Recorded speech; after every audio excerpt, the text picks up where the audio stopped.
안녕하세요. 저는 늦은 나이지만 아들과 남편 모두 없이 살아가기로 마음을 먹었습니다. 결심을 하고 나니 제가 잘한 게 맞는지 아직도 가끔은 후회가 되는 날도 있지만 그때로 돌아간다고 해도 저는 여전히 같은 선택을 할 것 같네요. 30년을 넘게 함께 살았던 가족도 잃었는데 이제 제가 누굴 믿고 살아갈 수 있을지 걱정이 이만저만이 아니네요. 저희 집은 엄청나게 행복하고 화목한 집안은 아니었지만 며느리가 들어오고 난 후로는 웃을 일도 많아지고 나름 평범하게 소소한 행복을 느끼며 살아왔어요. 며느리가 아들과 결혼하고 처음 맞는 명절에는 전날에 장까지 봐서 저희 집으로 왔더라고요. 며느리가 처음부터 싹싹하게 행동하는 건 알고 있었지만 먼저 이렇게까지 할 줄은 예상도 못했었기 때문에 저도 함께 음식을 하려고 하니 며느리가 자기가 다 하겠다면서 저는 쉬라고 주방에서 몰아내더라고요. 고맙긴 했지만 며느리도 사돈댁 귀한 딸인데 미안해서 어쩔 줄 몰라 하고 있으니 아들과 며느리가 웃으면서 이런 날도 있어야 하지 않겠냐며 미안해하는 제 마음을 가볍게 해주었습니다. 엄마가 시집살이 시키는 것 같으면 내가 먼저 말릴 거예요.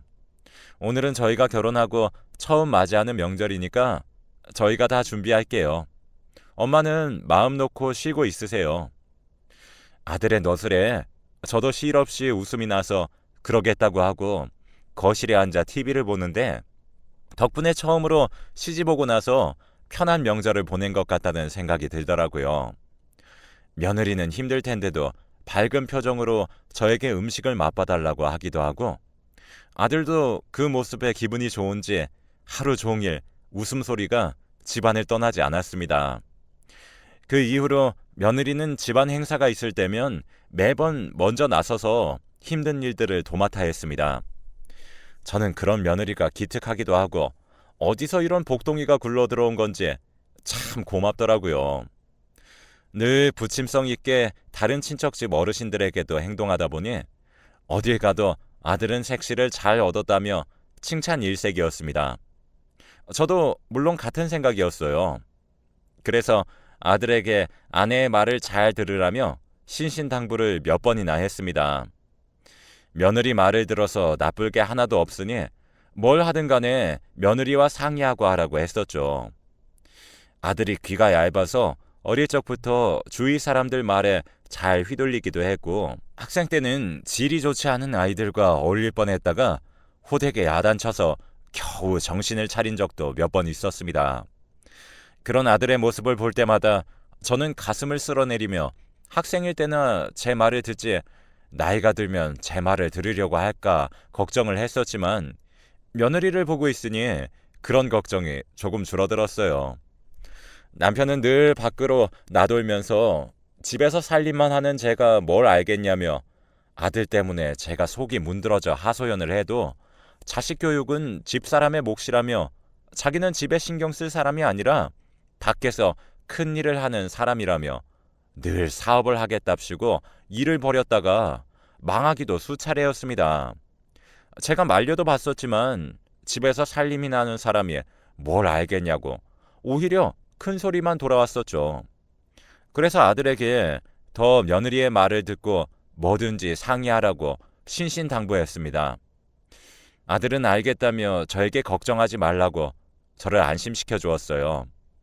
며느리도 제가 아들에게 잔소리처럼 아내 말을 잘 들으라고 할 때면 자기가 먼저 나서서 알아서 할 테니 저는 걱정도 하지 말라고 했습니다. 그런 두 사람의 말을 믿고 둘이서 잘 사는 줄로만 알고 한동안 따로 연락도 주고받지 않았습니다. 신혼이니 둘만의 시간을 방해하고 싶지 않아서 그랬던 건데 며느리가 먼저 연락이 왔습니다. 어머님, 잘 지내고 계세요? 언제 한번 들러야 하는데 시간이 계속 안 나네요. 몸도 건강하시죠? 그럼 난 멀쩡하니까 너네들이나 몸 잘 챙기고 다녀. 영수가 속 썩이는 건 없고 자기 아빠 닮아서 혼자 또 이상한 집 벌리고 다닐까봐 걱정이네. 그런 일 생기면 바로 나한테 말해주렴. 그런데 제가 걱정하는 투로 며느리에게 말하자 며느리는 한동안 답을 하지 않고 고민하는 듯 했습니다. 처음에는 통화 상태가 이상한가 싶어서 며느리를 재촉하니 한참을 답이 없다가 조심스러운 말투로 말을 꺼냈습니다. 사실 그게요, 어머님, 영수 씨가 요즘 사업을 한다고 난린데 제가 들어보니까 영 믿업지 못해서요. 말리긴 했는데 제 말도 제대로 안 듣고 계속 밀어붙이기만 했어요. 일단은 저한테 말을 해줬으니 제가 계속 말려볼게요. 남편이 한다는 사업이 뭔지 더 알아보고 정 안 될 것 같으면 그때 다시 말씀드릴게요. 괜히 말씀드려서 어머님 마음만 불편해지게 한 것 같네요. 죄송해요. 아니다. 그런 소리 말 거라. 너 아니었으면 나도 감쪽같이 아무것도 몰랐을 테고 너만 소갈이 하는 것보다 낫지. 말해줘서 고마워. 그럼 네가 더 알아보고 영수도 못 말리겠다 싶으면 그때는 꼭 망설이지 말고 나한테 말해주렴. 알겠지? 며느리는 저에게 말하면서 마음이 약해진 건지 결국엔 자기 선에서 말해보겠다고 하는데 제 옛 모습을 보는 것 같았습니다. 내심 아무렇지 않은 척 전화를 끊었지만 그 후로는 온통 걱정뿐이었습니다. 한참 아들을 키울 때 남편이 사업을 한다며 일까지 그만두고서 눈이 돌아가서는 제 말은 당연히 무시하고 집에 돈이 없어 아들이 제대로 먹지도 입지도 못하는 걸 보고서도 분명히 대박 날 거라며 호언장담하던 남편이 떠올랐어요. 그런 모습을 보며 도박을 하는 거나 마찬가지라고 생각했었으니까요. 차라리 도박은 아예 불법이니 막을 수라도 있었지. 사업은 정말로 어떻게 될지 모르는 거잖아요. 저도 남편의 기세등등한 모습에 혹시나 성공할까 기대감도 가졌었죠. 물론 단 한 번도 성공한 적은 없었지만요. 결국엔 남편도 현실을 깨닫고 트럭 운전사로 다시 일하기 시작했고 저도 남편이 사업을 하겠다고 돈을 벌지 않을 때부터 해서 주방 일이며 가정부까지 해볼 수 있는 일은 다 해가며 아들을 키운 것 같네요. 제가 그렇게 아둥바둥 살아온 걸 아들이 봤으니 아들은 아빠처럼 안 그럴 거라고 믿고 있었는데 역시 피는 못 속이는 건가 생각이 들더라고요. 며느리와 전화를 끊은 이후로 걱정이 물밀듯이 밀려와 며칠을 차마 누구한테 말은 못하고 있다가 가만히 있을 수가 없어서 고민 끝에 신혼집인 아들네까지 찾아갔습니다. 찾아간 명분을 만들기 위해 아들이 좋아했던 반찬과 며느리가 잘 먹던 반찬들을 한가득 해서 집을 찾아가서 초인종을 누르니 그제서야 제가 연락도 없이 찾아왔다는 것을 깨달았습니다. 집에는 며느리만 있었는데 문을 열어주는 데만 시간이 한참 걸리길래 저는 집에 아무도 없는 건가 해서 돌아가려는 찰나에 문이 열렸습니다. 며느리가 문을 열어주었는데 며느리의 다리가 이상하더라고요. 통이 넓은 긴 바지를 입고 있었는데 저에게 문을 열어주고 다시 걸어가는 모습을 보니 다리를 조금씩 절고 있었습니다. 제가 놀라서 다리를 걷어보라고 했더니 한쪽 다리가 부러졌는지 발목부터 허벅지까지 크게 깁스를 하고 있는 거였습니다. 제가 놀라서 어떻게 된 일이냐고 하니 운동 삼아 계단으로 왔다 갔다 하는데 내려가다가 발을 잘못 디뎌서 넘어졌다고 하더라고요. 그리고 며느리의 얼굴을 보니 얼굴도 어찌나 안 좋아진 건지 제 생각보다 며느리가 훨씬 더 마음고생을 많이 한 것 같았습니다. 왜 이렇게 야위었어? 영수가 아직도 그러고 다니니? 속 썩이는구나. 무슨 일이 있으면 나한테 말만 하렴.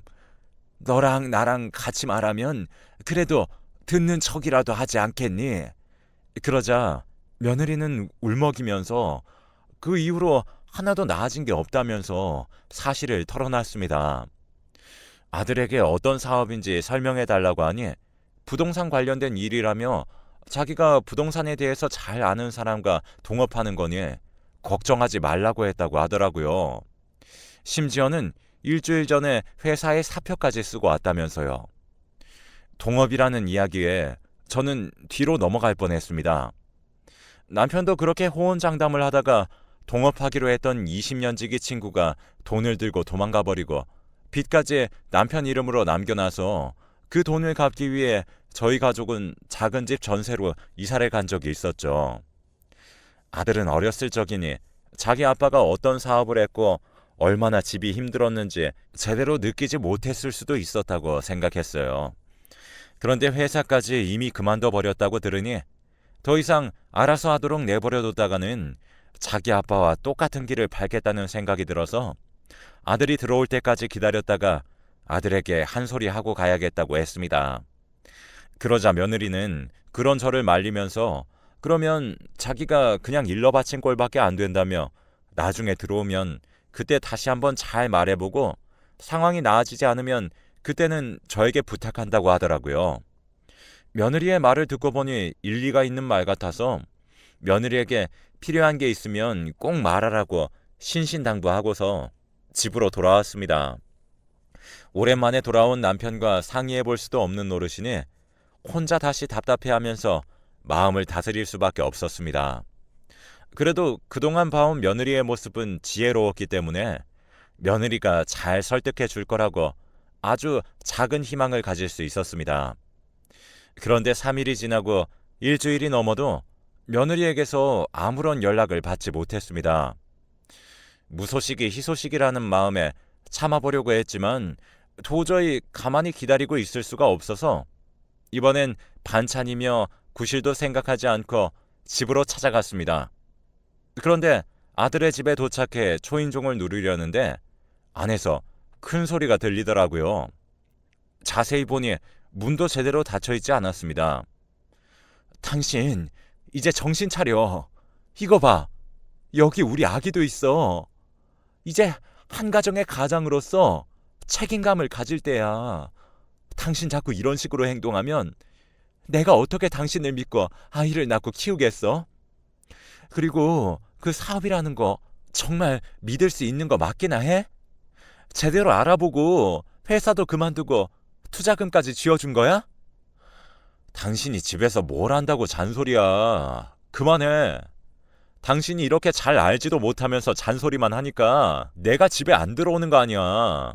그리고 같이 동업하는 사람은 정말 믿을 만한 사람이야. 나를 속일 만한 사람이 절대 아니라고. 그건 내가 보증해. 그리고 나도 아이도 생겼으니 더 풍족하게 키우고 싶어서 사업도 해보고 그런 거지. 사람이 왜 이렇게 융통성이 없어? 그냥 내버려둬. 내가 당신보다 더 잘 알고 있으니까 쓸데없는 걱정하지 마. 거짓말하지 마. 우리 아기 생긴 걸 아는 것보다 당신 사업하겠다고 회사 그만둔 게 먼저였어. 당신이 하고 싶은 걸 왜 아이를 방패 삼는 건데? 비겁하게 변명하지 마. 앞으로 어떻게 할 건지 구체적인 계획은 있는 거야? 그만하자. 더 이상 너랑은 무슨 말을 못하겠다. 제가 듣다 못해 문을 열고 들어가 소리를 쳤습니다. 아니, 너 말을 왜 이렇게 하는 거니? 내가 널 그렇게 키웠어? 남도 아니고 너랑 평생을 같이 살 새아기가 아이까지 가졌는데 여전히 너는 네 생각만 하고 있구나. 그래, 믿을 만한 동업자라고. 네 아빠도 그렇게 믿을 만한 동업자라면서 몇십 년 지기 친구랑 그렇게 된 거 너 알고는 있니? 몇십 년을 알고 지냈어도 심지어는 핏줄로 이어져도 믿기 힘든 게 동업자야. 넌 그 동업자라는 사람 말만 믿고 사업을 벌이는 게 진짜 책임감 있는 짓이라고 생각해? 그리고 어디 네 아기까지 가진 아내한테 소리를 지르는 거야? 내가 널 잘못 키웠구나. 어머니, 아니 그게 아니라 무슨 오해가 있으신 거예요. 됐다. 그만해라. 더 이상 내 아들 못난 모습 보기 싫으니 이제 사업이고 뭐고 다 놓고 다시 회사로 복직해.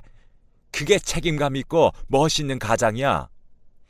아들은 제발 자기의 이야기를 들어달라며 저를 붙잡고 놔주지 않아 결국엔 아들의 이야기도 들어보기로 했습니다. 그런데 아들의 사업 이야기를 들으니 나름 현실성이 있는 것 같아 조금 마음이 누그러지려는 찰나였습니다. 며느리가 답답하다는 듯이 저에게 조합원이라고 다 성공하는 것도 아니고 토지가 얼마나 확보됐는지도 거기서 알려주지 않고 구체적으로 무언가를 제대로 알려주고 있는 게 하나도 없다면서 사기꾼이 아니면 사업 자체가 부실해 보인다며 걱정하더라고요. 그 말을 듣고 아들에게 이것저것 물어보니 아들도 그건 아직 자세히 결정되지 않았다는 말만 되풀이했습니다. 제가 그럼 확실한 건 아니니 확실해지면 사업에 참여하는 건 어떠냐고 하니 그때는 이미 늦다면서 오히려 엄청 답답하다는 듯이 화를 내더라고요. 이미 그만큼 이야기를 했을 때는 늦은 밤이었습니다. 몇 시간이 지나도록 되돌아오는 대화에 저는 공인중개사를 하고 있는 지인에게 전화를 걸어 아들의 이야기를 모두 전해주었습니다.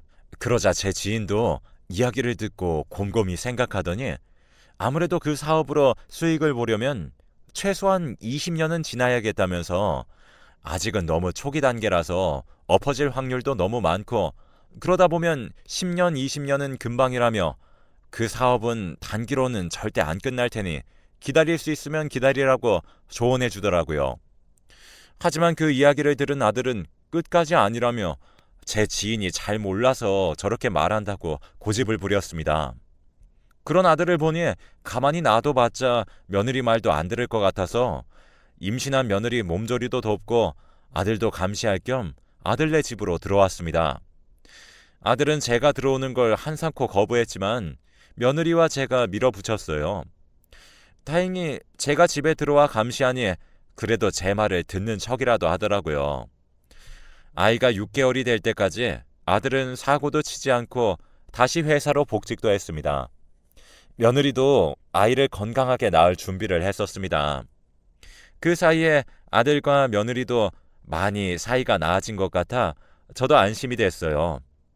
그런데 저녁쯤 잠시 사돈댁을 다녀온다던 며느리가 새벽이 되도록 연락도 없고 집으로 돌아오지도 않았습니다.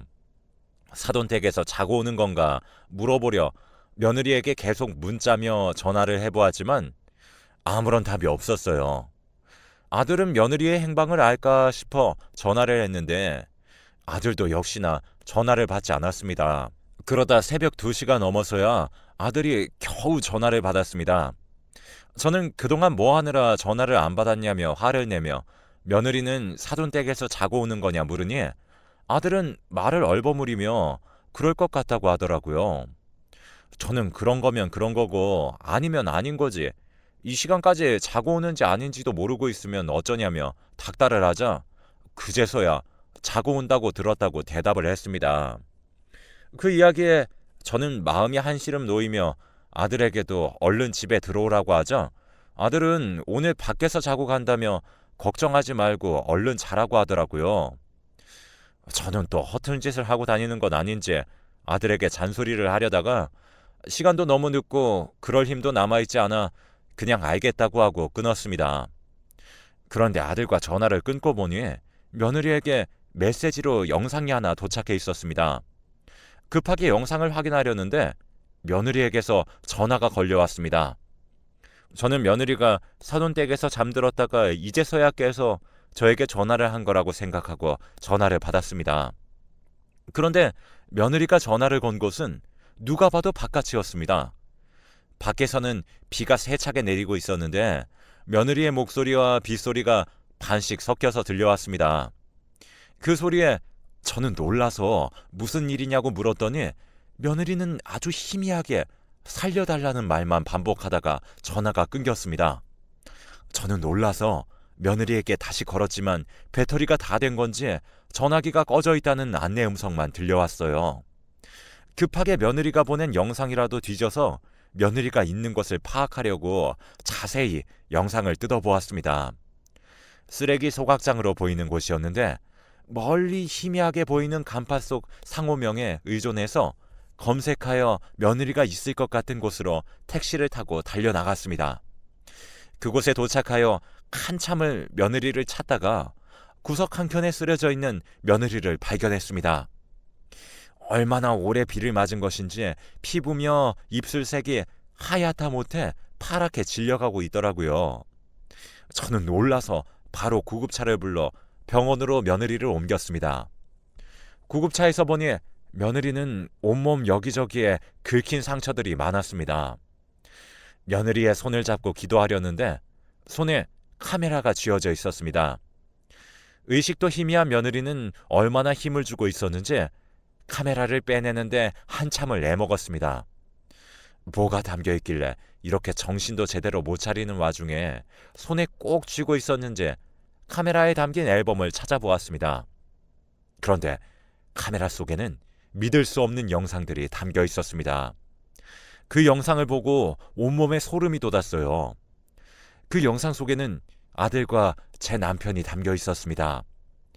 아들이 동업을 한다던 사람이 자신의 아빠였던 거예요. 아버지, 여기 개발되는 게 맞아요? 근처에 아파트도 있어서 상권도 좋다면서요. 근데 아파트는커녕 빌라도 없고 냄새만 진동하는데요. 그러게 말이다. 나도 이럴 줄은 몰랐는데. 아버지, 제대로 안 알아보시고 지금 일을 벌이신 거예요? 무언가 일이 잘못되었다는 걸 알아차린 아들과 남편은 한참을 빗속에서 대화를 나누고 있었습니다. 며느리는 그걸 숨어서 카메라로 찍고 있다가 카메라를 가방 안에 넣어 숨기고 남편과 아들 앞에 나섰어요. 여보, 아버님, 그렇게 호언장담을 하시더니 결과가 이거예요. 아무리 봐도 사기인 것 같으니까 얼른 경찰에 신고라도 해서 범인을 잡아요. 지금 다 같이 경찰서로 가요. 얼른 정신 차리세요. 사기당한 거 맞아요. 네가 뭘 안다고 떠들어. 아무것도 모르면 구석에 가만히 있기나 해. 당신 여기는 어떻게 따라온 거야? 얼른 집으로 돌아가. 안 돼. 절대 못 돌아가. 여기서 그만두면 차라리 돌이킬 수라도 있을 거야. 얼른 범인 잡아야지. 여보, 정신 차려. 이건 정말 아니야. 흐릿하게 소리만 들려왔었는데 며느리를 누군가 밀친 건지 몇 번 몸이 부딪히는 소리가 나더니 며느리가 바닥에 넘어지는 소리가 났습니다.